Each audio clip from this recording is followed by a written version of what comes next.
Ce matin, j'ai une parole que Dieu a mise à mon cœur. Le Seigneur m'a parlé. Vous savez, quand Dieu te parle, c'est bon d'écouter ce qu'il te dit. Donc, nous aurons l'occasion de revenir sur nos enseignements que nous sommes en train de voir. Mais ce matin, je parlerai de ce que j'appelle le combat de l'apparence et du cœur. Est-ce que tu peux répéter avec moi le combat de l'apparence et du cœur?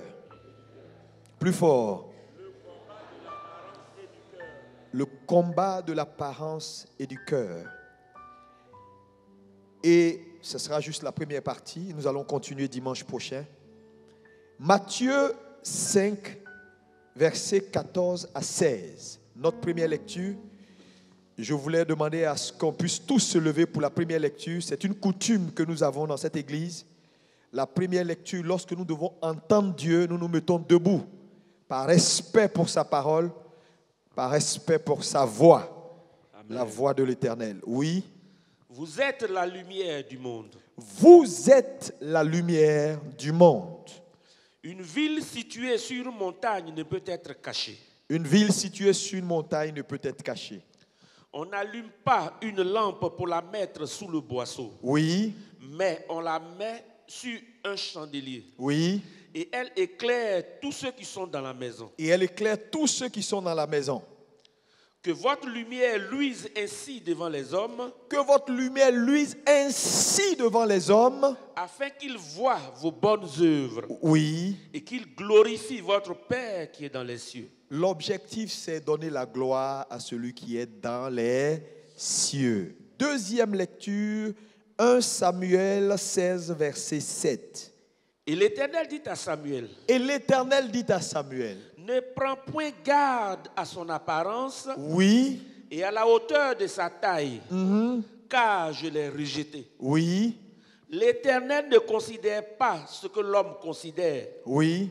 L'homme regarde à ce qui frappe les yeux. Oui. Mais l'Éternel regarde au cœur. Mais l'Éternel regarde au cœur. Que Dieu bénisse sa parole. Veuillez vous asseoir dans sa présence. Merci.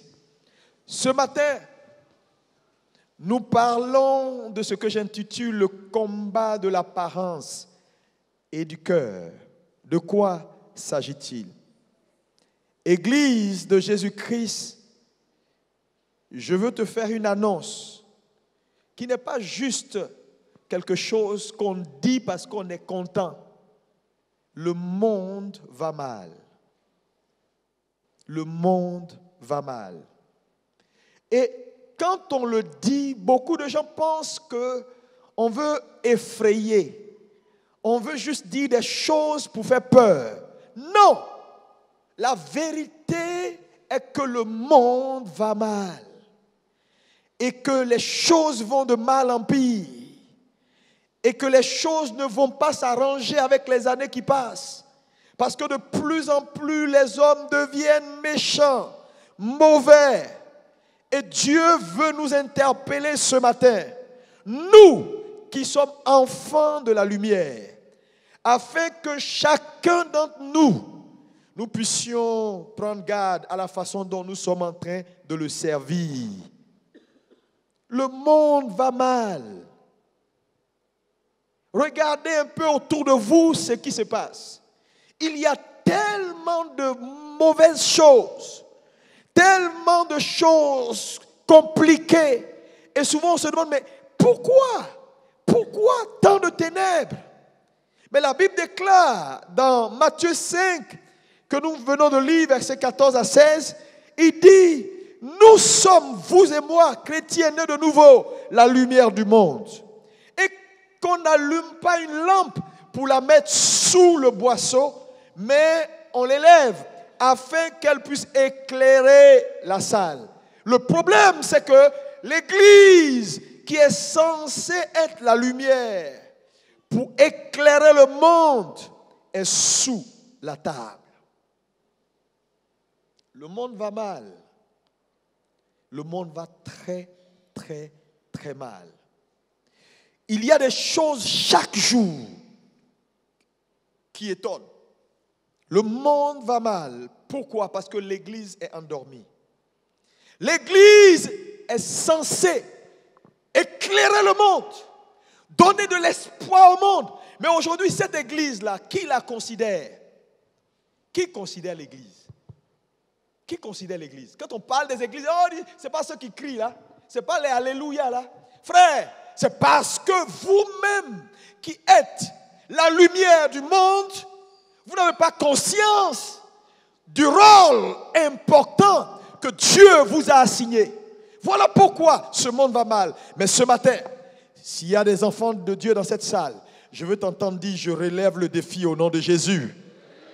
Oh, dis ça avec conviction. Alléluia. Lorsqu'on lit Galates 5, verset 19, qu'est-ce qui est dit? La Bible dit, oui, vas-y. Or, les œuvres de la chair sont manifestes. Les œuvres de la chair sont manifestes. Ce sont, oui, l'impudicité, oui, l'impureté, oui, la dissolution, l'idolâtrie, oui, la magie, les inimitiés, les querelles. Il y en a beaucoup. Ici, la Bible nous parle des œuvres de la chair. Ça, ce sont les péchés classiques. Notre chair manifeste des péchés classiques. Mais je me suis rendu compte, parce que j'ai posé la question au Seigneur, pourquoi l'Église n'arrive pas à jouer son rôle d'éclaireur? Pourquoi l'Église, les chrétiens qui sont censés, ce matin je ne parle pas, je parle à des enfants de Dieu, des gens qui vont dans des églises s'asseoir. C'est à vous que je parle. Pourquoi ils n'arrivent pas à jouer leur rôle? Et il y a autant de calamités dans le monde. Et le Seigneur me dit oui, mais parce que l'Église est arrivée à un niveau où, à côté de ce qui est classique, que vous pouvez voir là, dans la manifestation des œuvres de la chair, le péché, le mensonge, l'ivrognerie, l'Église est dans une crise identitaire. L'Église est dans une crise identitaire. C'est-à-dire, les chrétiens ne savent même pas qui ils sont. Et j'ai compris une chose, c'est que lorsque tu ignores ton identité, tu vas opérer en deçà de ton potentiel. Donc l'identité d'un homme est ce qui lui permet d'opérer dans son plein potentiel. Malheureusement, l'Église est dans une crise identitaire. Les gens ne savent même pas qui ils sont. Voilà pourquoi aujourd'hui, bon, tu vois, n'importe qui se lève, fait ce qu'il veut. Ah, il va à l'église, mais il a un canari. Il va à l'église, oh, mais il a 3-5 copines. Il va à l'église, mais il vit sa vie comme il veut. Il va à l'église, mais il dit, tu sais, les traditions, il ne faut jamais les abandonner. Hein. Il faut toujours rester là, attaché aux traditions humaines. Il va à l'église, mais voilà, il est tout le temps en train dans les micmacs. Il va à l'église, mais il n'y a aucun impact de sa vie sur son milieu. Pourquoi? Crise identitaire. Dis avec moi, crise identitaire. Tu sais, si tu ne sais pas qui tu es, tu vas chercher à devenir ce que tu n'es pas. Et le problème, c'est que l'Église, donc, s'est engagée dans un combat qui n'est pas le bon. À cause de la crise identitaire. Regarde ton voisin, dis-lui, qui es-tu? Il n'a qu'à te répondre. Oh, j'ai dit il n'a qu'à te répondre. Il ne sait même pas qui il est. C'est-à-dire que quand tu ne sais pas qui tu es, frère, tu vas chercher à devenir ce que tu n'es pas. Qui es-tu? Dis à ton voisin, qui es-tu réellement? Qu'il te dise réellement qui il est. Il va dire, je m'appelle Akissi Kofi. Mon père, c'est quoi? Mais non, frère, ça c'est la chair. Ce qui est né de la chair est chair. Ce qui est né de l'esprit est esprit. Tu es esprit. Tu as une âme et tu habites dans un corps. Tu n'es pas la chair et le sang. Tu participes à la chair et le sang. Qui es-tu? Dis avec moi, je suis le Fils de Dieu. Je suis la ressemblance de Dieu. Est-ce que quelqu'un peut acclamer Jésus? Lis-moi Galates 2, verset 20. J'ai été crucifié avec Christ. J'ai été crucifié avec Christ. Et si je vis, ce n'est plus moi qui vis. Ce n'est plus moi qui vis. Est-ce que tu penses que ça là, Dieu est en train de raconter sa vie parce qu'il n'a rien à dire ou il dit la vérité? C'est à toi que je pose la question. Si tu peux trancher ça, parce que c'est Dieu qui parle.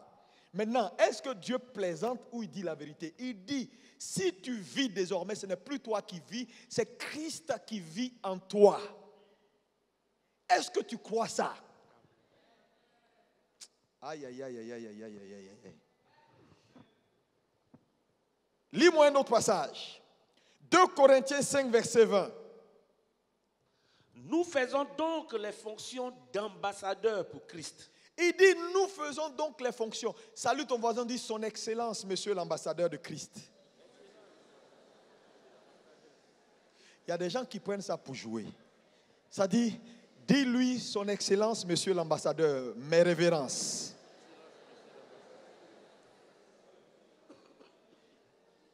Tu es, il dit, nous faisons désormais quoi? Fonction de, donnez-moi le verset, nous faisons désormais ambassadeur de Christ. Un ambassadeur est un représentant. Lorsque la trompette sonne, l'Église qui est l'ambassadeur, nous sommes les représentants. Dis, je suis le représentant. Jésus-Christ n'est plus sur terre. Nous sommes son corps. Il est la tête. Il est la tête. Quelqu'un me dit la tête. Plus fort, la tête. Nous sommes le corps. Maintenant, je te pose une question. Est-ce qu'il y a une différence entre la tête et le corps? Ça, c'est quoi? Ok. Si le président Alassane Ouattara m'invite au palais présidentiel, est-ce qu'il me dira, tu viens, mais seulement je veux voir ta tête? Partout ma tête entre, mon corps entre. Partout ma tête va, mon corps va. Quand on veut m'honorer, c'est ma tête qu'on honore. Quand on veut me féliciter, c'est ma tête qu'on félicite. Frère, la tête, c'est ça qu'on appelle le mystère de l'identité. Si tu ne sais pas qui tu es, tu vas opérer en deçà de ton potentiel. L'Église a ce visage parce que l'Église ne sait vraiment pas qui elle est réellement. Vous êtes des ambassadeurs. Vous êtes des représentants de Christ. Vous êtes l'image du Dieu vivant. Est-ce que quelqu'un peut me dire Amen? Oh, dis-moi un bon Amen et reçois la grâce. Dis-moi un bon Amen et reçois la force. Alléluia. Je suis ambassadeur. 2 Corinthiens 2, verset 15. Qu'est-ce qui est dit? Nous sommes en effet, oui, pour Dieu, la bonne odeur de Christ. Nous sommes pour Dieu la bonne odeur. Donc nous sommes censés refléter, envoyer l'odeur. Mais est-ce qu'aujourd'hui nous sommes cette odeur? Alléluia. L'Église doit revenir à Christ. Éphésiens. Lis-moi Éphésiens maintenant. Alléluia. Poramasakaya bababara masanda. Je sens dans mon esprit que quelque chose se passe. Éphésiens 2, verset 10. Car nous sommes son ouvrage. Nous sommes son ouvrage. Ayant été créés en Jésus-Christ pour de bonnes œuvres. Nous sommes son ouvrage ayant été créés en Jésus-Christ pour de bonnes œuvres. Je dis avec moi, je ne suis pas n'importe qui. Je suis la créature, la création de Dieu. Et je manifeste dans ma vie, dans mon quotidien, des bonnes œuvres. Amen. Jérémie 31, verset 3. De loin, l'Éternel se montre à moi. Je t'aime d'un amour éternel. Il dit, je t'aime de quoi? D'un amour éternel. C'est important d'avoir cette prise de conscience. Parce que tout commence par la prise de conscience de notre identité. Mais malheureusement, comme l'Église n'a pas la compréhension de ce fait, alléluia, ou n'a pas la révélation de ce fait, l'Église malheureusement s'est engagée dans un combat qui n'est pas le bon combat. Paul dit, combat le bon combat. Ça veut dire qu'il y a des mauvais combats. S'il demande à Timothée de combattre le bon combat, ça veut dire qu'il y a des mauvais combats. Et ce matin, Dieu m'a dit de t'avertir, tu dois combattre le bon combat. Tu dois refuser de combattre le mauvais combat. Frère, vous savez, la vie ne tient qu'à un fil. Beaucoup de gens, au soir de leur vie, se sont retrouvés en train de combattre le mauvais combat, sans s'en rendre compte. Parce que le problème, ce n'est pas ce que les gens diront. Ce n'est pas ce que les éloges que les gens diront. Ah oui, il paraît que cet homme-là, il a été... Non, ce que les gens disent, c'est ce que les gens voient. Mais les hommes ont une vue qui est obscurcie, ont une vue qui ne va pas au-delà de l'invisible ou du visible. Alléluia. Oh, je vais entendre ton amen. Donc l'Église s'est engagée dans un combat qui n'est pas le bon. Et quel est ce combat? C'est le combat de l'apparence. Les chrétiens sont devenus aujourd'hui comme des païens. On a engagé nos vies, nos affaires dans l'apparence. Le combat de l'apparence, c'est le combat public. Tout ce qui est public n'a pas de valeur. Amen. Frère, quand on dit, tu vas quelque part et puis on dit ici, là, le Wi-Fi est public, il faut te connecter, tu vas voir. Pour regarder une seule photo, tu vas faire 45 minutes. Ça va tourner. Parce que tout ce qui est public est cheap, moins cher et n'a aucun sens. Amen. Mais lorsque tu entres dans le domaine privé, il y a ce qu'on appelle le speed, la vitesse, la qualité. La qualité est dans le privé. Malheureusement, l'Église s'est engagée dans le combat de l'apparence, le combat de tout ce qui est public. Qu'est-ce qui est public? Ce qui est public, c'est le choix de la vie facile. Le choix de la vie facile. Les chrétiens aujourd'hui ne savent même pas pourquoi ils sont enfants de Dieu. Et ce point est très important, je veux que tu l'écrives. Écris ce point. Tous ceux qui aiment les choses publiques ne paieront jamais le prix pour les choses privées. Amen.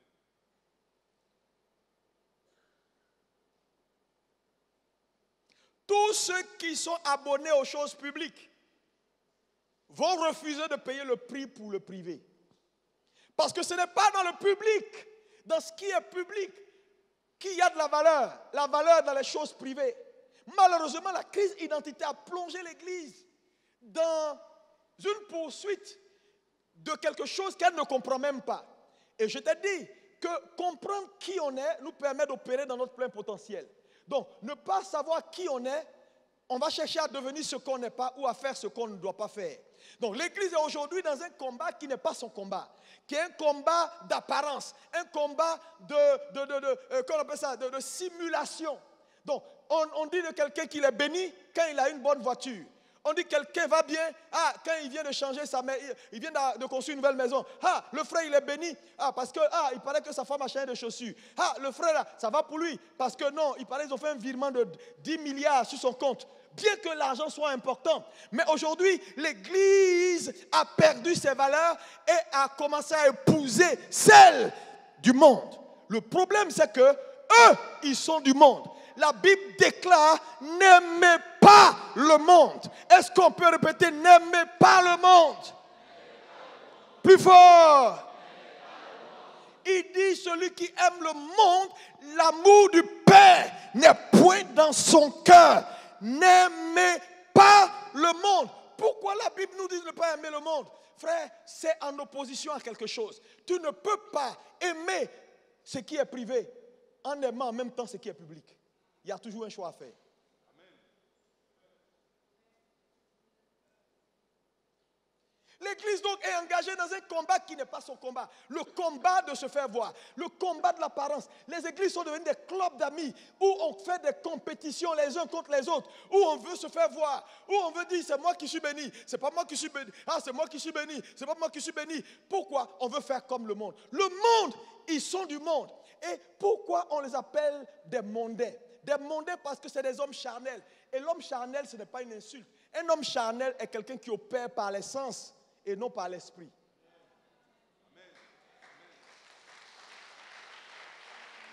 Ce n'est pas une insulte. Tu es charnel quand tu opères par les sens et non par l'esprit. Mais eux, c'est leur domaine. Ils sont morts spirituellement. Ils n'ont pas en eux la vie Zoé. Mais nous, la Bible dit, nous sommes nés de Dieu. L'Esprit de Dieu en nous. Nous ne sommes pas chair et sang. Nous sommes esprit d'abord. Nous avons une âme et nous habitons dans un corps. Donc, la Bible dit c'est spirituellement qu'on juge des choses spirituelles. Donc, naturellement, nous sommes qualifiés à opérer d'une certaine façon et non pas comme eux. Mais aujourd'hui, l'Église opère comme eux. Eux, c'est normal qu'ils aiment les choses du monde parce qu'ils ne sont que chair et sang. C'est normal qu'ils apprécient les choses du monde. Ils ne sont que chair et sang. C'est normal qu'ils courent après les richesses de ce monde. Ils ne sont que chair et sang. Je vais vous dire, les païens que vous voyez là, ils sont prêts à mourir pour terrain. Ils sont prêts à faire fétiche pour t'enlever la vie à cause de 30 mètres carrés de terre qui ne représentent rien du tout. Ils sont prêts à tout.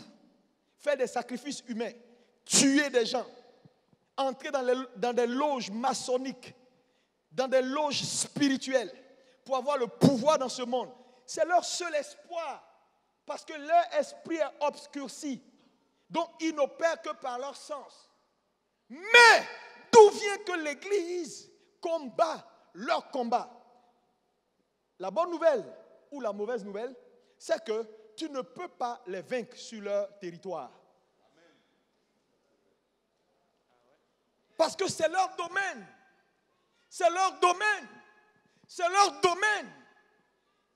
Les choses publiques, c'est leur domaine. Les choses qui n'ont pas de valeur, c'est leur domaine. Les choses qui ne sont pas éternelles, c'est leur domaine. Tu ne peux pas compétir avec quelqu'un dans sa juridiction. Écoutez-moi bien. Tout territoire a une juridiction. Et toute juridiction obéit à une autorité spécifique. N'oublie jamais ça.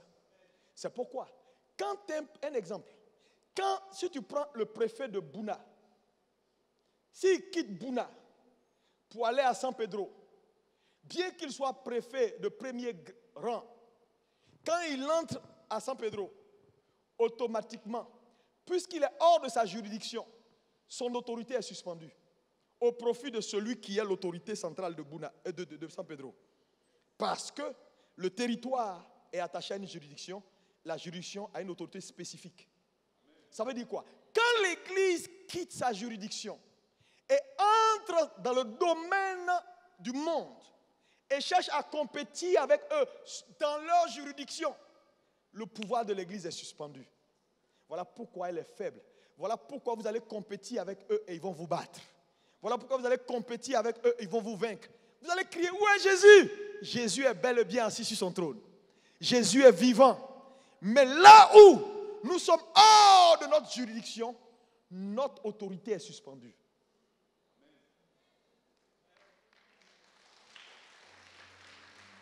Et l'exemple que je vais te donner dans la Bible pour que tu comprennes, c'est que vous savez avec moi qu'il est écrit dans l'Apocalypse qu'il eut guerre dans le ciel. Michael a combattu avec Satan et ses anges. Et leur place ne fut plus trouvée dans le ciel. Et ils furent tous vaincus et précipités sur terre. Mais, plus tard, lorsque Moïse est mort et que l'Éternel a envoyé le même ange qui a eu la victoire sur Satan dans le ciel pour aller protéger le corps de Moïse et que Satan est venu réclamer le corps, est-ce que le Michael a pu vaincre Satan? Non. Il a simplement dit que l'Éternel te réprimande. Mais il n'a pas pu vaincre Satan parce qu'il était hors de sa juridiction.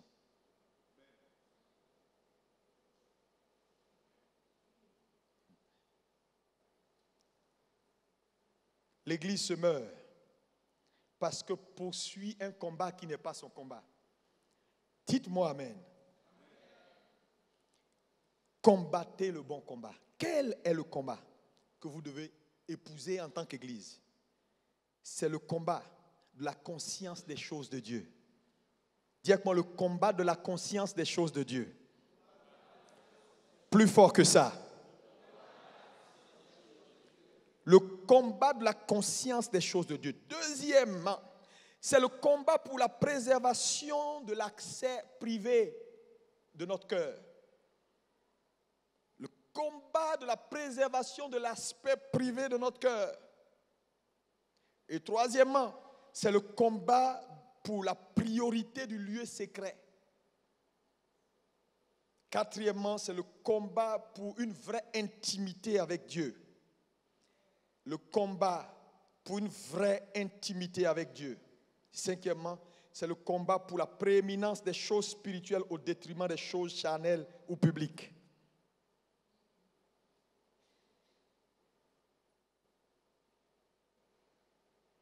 Quand on est habitué aux choses publiques, on refuse de payer le prix pour les choses privées. L'Église est engagée dans la vie vaine. La vie vaine, c'est la vie publique. La vie vaine, c'est la vie qui tente de se réaliser à tout prix. Je ne vous demande pas de ne pas travailler. Non, ce n'est pas ce que je suis en train de vous dire. Je ne vous demande pas de ne pas prospérer. Ce n'est pas ce que je suis en train de vous dire. Dieu vous veut prospérer à tous égards. Mais sachez que tout est priorité dans la vie. Il y a des priorités qui entraînent d'autres. Il dit recherchez premièrement le royaume et tout. Pas rechercher tout et le royaume suivra. C'est le royaume d'abord et tout suit. Parce que tout ce qui n'est pas d'abord intérieur ne peut pas avoir une manifestation extérieure. Et nous, chrétiens nés de nouveau, notre fonctionnement a été designé de façon claire. C'est notre victoire ou notre maturité intérieure qui détermine notre productivité extérieure. Et donc vous pouvez comprendre pourquoi beaucoup de gens ne s'en sortent pas. Pourquoi c'est compliqué dans la vie de plusieurs? Parce qu'ils sont dans un combat qui n'est pas le bon. Dieu a jugé Babylone la grande. Et le seul reproche qu'il a fait à Babylone, il dit Babylone, Babylone, tu seras jugé. Pourquoi? Parce que tu as simulé. Donc la simulation, chercher à paraître, chercher à être, alléluia. Mais paraître et être, c'est quoi? C'est lorsqu'on ne sait pas qui on est. Je te dis, quand tu ne sais pas qui tu es, tu feras tout ce que tu n'es pas. Et même si ça semble bon, c'est de l'apparence. Un homme est dans le combat public lorsqu'il n'est pas en train de faire ce pourquoi Dieu l'appelle. Alléluia. Mais pour entrer dans son plein potentiel, l'importance de savoir qui on est essentielle. Église de Jésus. Alléluia. Combattez le bon combat. Dis à ton voisin, combat le bon combat. Dis-lui ça encore plus fort. Le combat qui vaut la peine, c'est le combat pour préserver les choses privées. Dieu nous veut. Et je vous fais une annonce importante. Le Dieu que vous servez est un Dieu des lieux secrets. C'est un Dieu du privé. Il n'est pas un Dieu du public. Dieu est un Dieu du privé. Dis à ton voisin, Dieu te veut dans les lieux secrets. Matthieu 6, 6. Mais quand tu pries, oui, entre dans ta chambre, oui, ferme la porte, oui, et prie ton Père qui est là dans le lieu secret. Verset 18 maintenant. Afin de ne pas montrer aux hommes que tu jeûnes, mais à ton Père qui est là dans le lieu secret. Il parle à chaque fois de Dieu en identifiant Dieu à celui qui est dans le lieu secret. Qu'est-ce que c'est que le lieu secret? Le lieu secret, c'est l'endroit où Dieu te rencontre. C'est l'endroit où Dieu te féconde pour que ta vie soit manifestée. L'Église a perdu le combat du lieu secret au profit du combat public. Alléluia. Mais je vais vous faire une annonce, alléluia. Si vous ne revenez pas au lieu secret, dans le lieu secret, dans l'intimité avec Dieu, votre vie, votre destinée ne peut pas être une destinée que Dieu va approuver. L'Église doit revenir à Dieu. Regarde ton voisin, dit, voisin, reviens à Dieu. Hein? Mais regardez, les gens n'ont pas de vie d'intimité. Ils n'ont plus d'intimité. Regardez nos églises. Tout le monde poursuit la réussite. Tout le monde poursuit l'exhibitionnisme. Tout le monde cherche quelque chose. Tout le monde est occupé à 100% par il y a un poste à pouvoir. Il y a ça. Ce n'est pas une mauvaise chose. Mais d'abord, ce n'est pas ça. Ce n'est pas ça d'abord. Ça, c'est la juridiction des gens qui sont là-bas. Si tu combats sur eux, sur leur plateforme, ils vont te vaincre. Tu dois rester sur ta plateforme. Et quelle est ta plateforme? Le lieu secret. La première chose que je veux que tu retiennes concernant le lieu secret, c'est que tout commence dans le cœur. Le cœur de l'homme est la chambre d'intimité où Dieu te rencontre, où Dieu féconde ta destinée.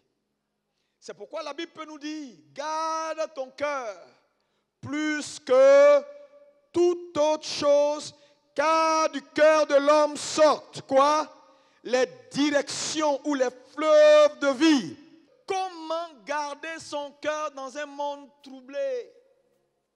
Comment garder son cœur dans un monde perdu? Comment garder son cœur ferme, attaché à Dieu?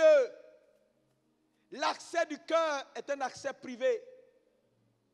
Vous savez, je vous dis, la seule chose que Satan fait aujourd'hui, c'est de rendre ton lieu secret public. Il va chercher même à avoir accès à ton cœur. Parce que tout ce qui devient public, n'était pas forcément public au départ.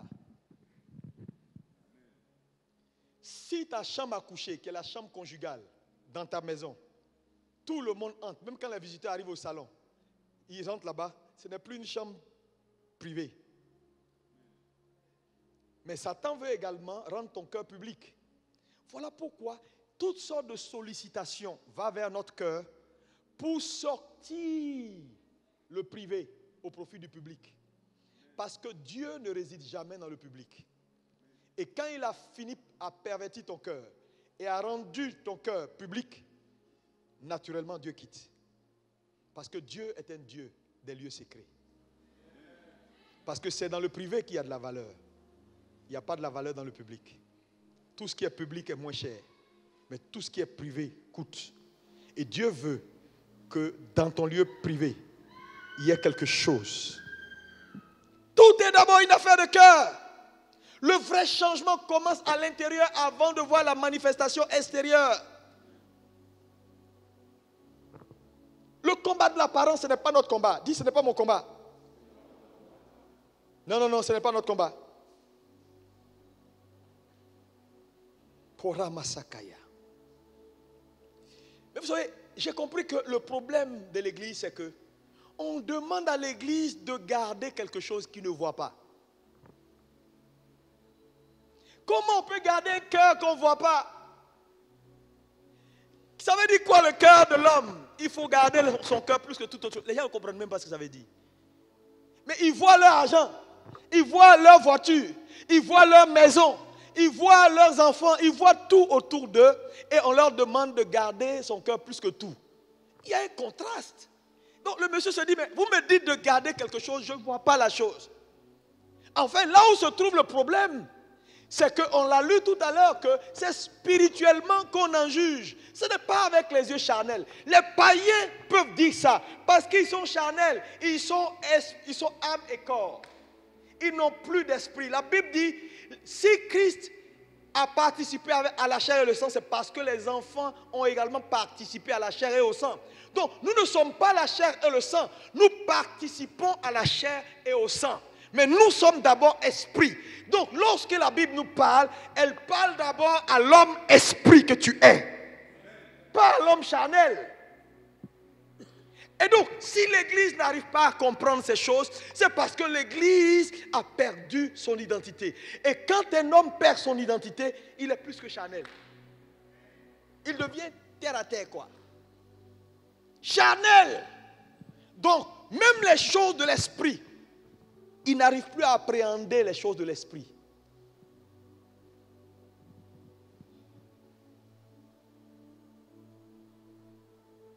« 1 Samuel 16, verset 7.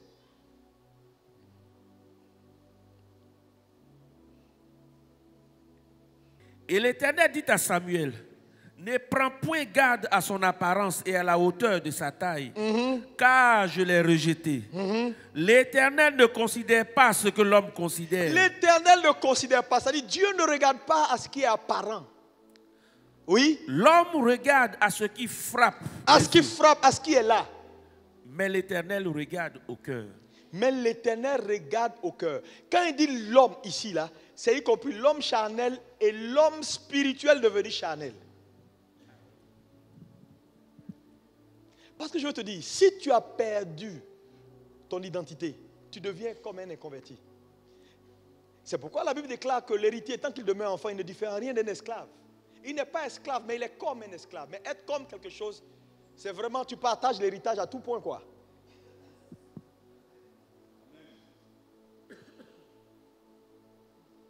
Je veux interpeller quelqu'un à prendre conscience ce matin. Le combat qui va d'être mené, c'est le combat pour la préservation du lieu secret. L'accès à ton cœur. Ce monde est perdu. Ce monde n'a plus de repères. L'Église est la lumière. Nous devons faire le choix du combat de l'intimité. Le combat pour la préservation des choses de Dieu. Et fuir loin de tout ce qui nous distrait chaque jour. Le problème, je l'ai dit, quand on est trop habitué aux choses publiques, on refuse de payer le prix pour les choses privées.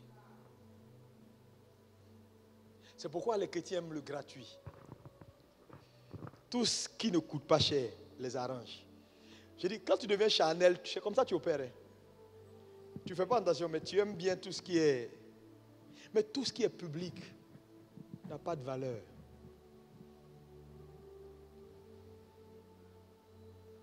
Quand Jésus rencontre Pierre, il dit, Pierre, éloigne ta barque de terre. La première chose que Dieu fera quand il va te rencontrer, c'est éloigne ta barque de terre. La barque d'un homme, c'est sa vie.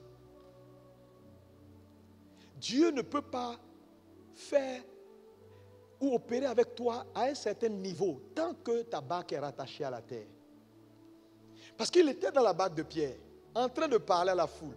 Mais à un moment donné, il s'est rendu compte qu'il y a une limite à son action tant que la barque est rattachée. Quand il dit à Pierre, détache ta barque, Pierre détache la barque. La barque va un peu plus. Et il dit à Pierre, ce n'est pas encore suffisant. Il faut que tu ailles en eau profonde. Pourquoi? Parce que ce que Dieu veut faire pour un homme ne peut que se faire dans les eaux profondes. Là où les hommes naturels n'ont pas accès. Là où la foule n'a pas accès. Là où les choses de ce monde qui nous distraient tant n'ont pas accès. Quand Pierre a accepté d'aller en profondeur, où maintenant la foule qui était sur la berge les voyait, mais les voyait de loin. Donc ne voyait plus ce qui se passe. Parce que je vais vous dire, il n'y a personne qui accouche en public. C'est qu'il y a un problème. Amen. Amen. Amen.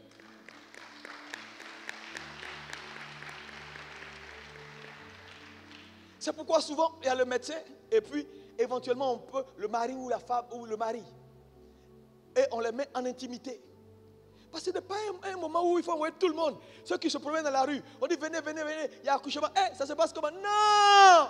C'est pourquoi tout ce que Dieu a créé, la fécondité se fait toujours dans les lieux secrets.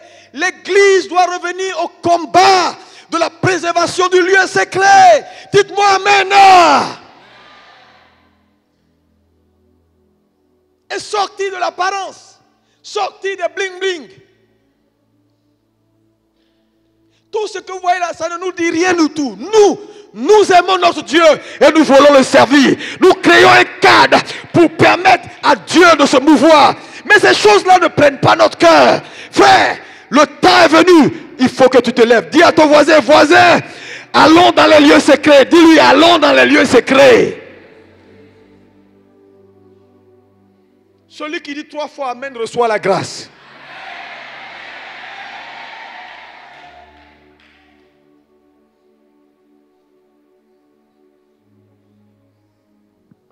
Proverbe 31, 30, oui, vas-y. Proverbe 31, verset 30. La grâce est trompeuse. La grâce est trompeuse. Et la beauté est vaine. Oui. La femme qui craint l'Éternel est celle qui sera louée. Oui, il fait ici Apparence versus cœur. La grâce est trompeuse. La beauté est vaine. Mais celle qui craint l'Éternel, ça dit apparence versus cœur. Et celle qui sera louée, c'est ça? Je prie que tu comprennes ce matin ce que je suis en train de dire.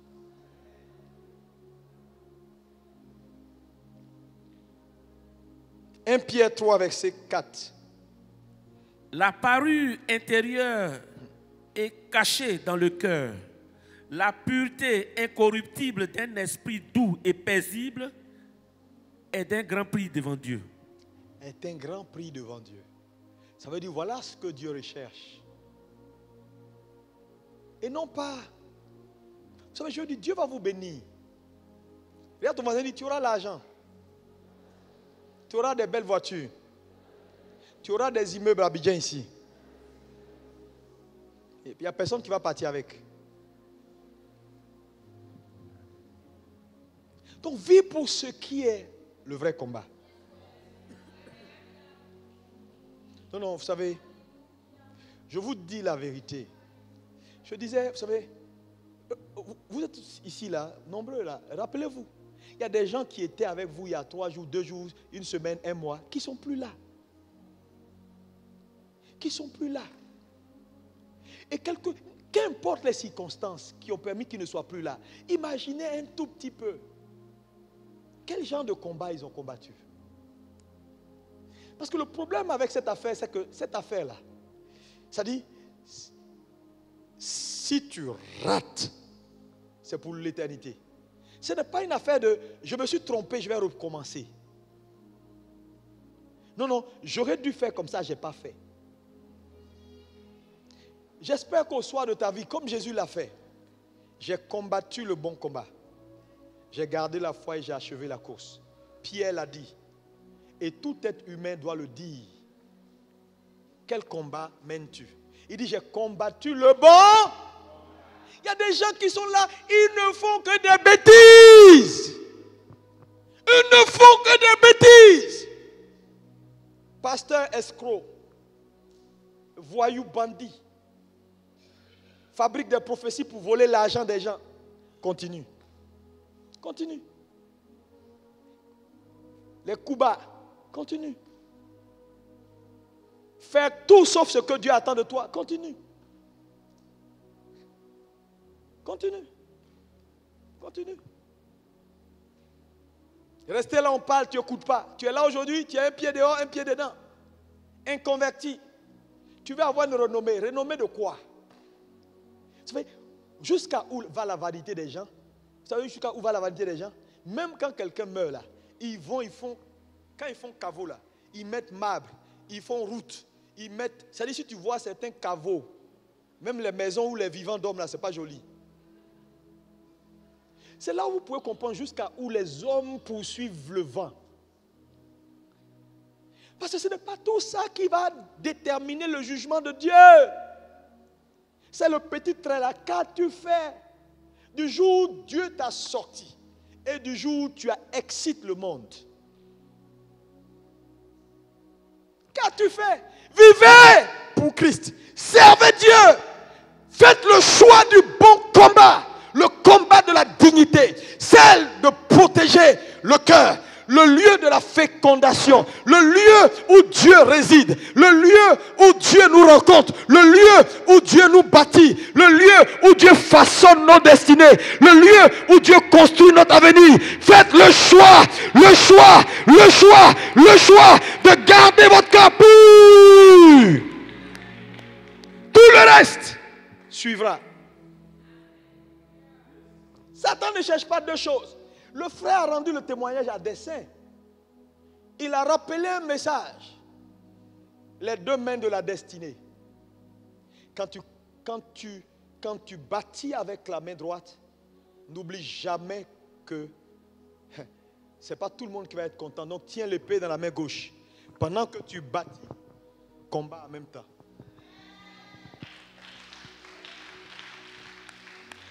Mais il dit, je me suis tellement concentré à poursuivre mes affaires, mon bien-être, que ma main gauche s'est faibli. Et Satan a frappé. Mais gloire soit rendue au Seigneur qui a fait miséricorde. Mais j'ai également une mauvaise nouvelle, c'est que la miséricorde de Dieu, ce n'est pas tout le temps. Quand il t'a dit une fois, il t'a dit 2 fois, commence à réfléchir. Parce que la prochaine fois, il peut te sauter. Il a fait avec les enfants d'Israël. Il a pardonné, pardonné, pardonné. Est-ce que l'église est là ce matin? Vivez pour une cause. Je vais arrêter, on va continuer plus tard. Je vais vous montrer des choses qui vont vous amener à voir la vie comme de la boue. Vanité de vanité, tout est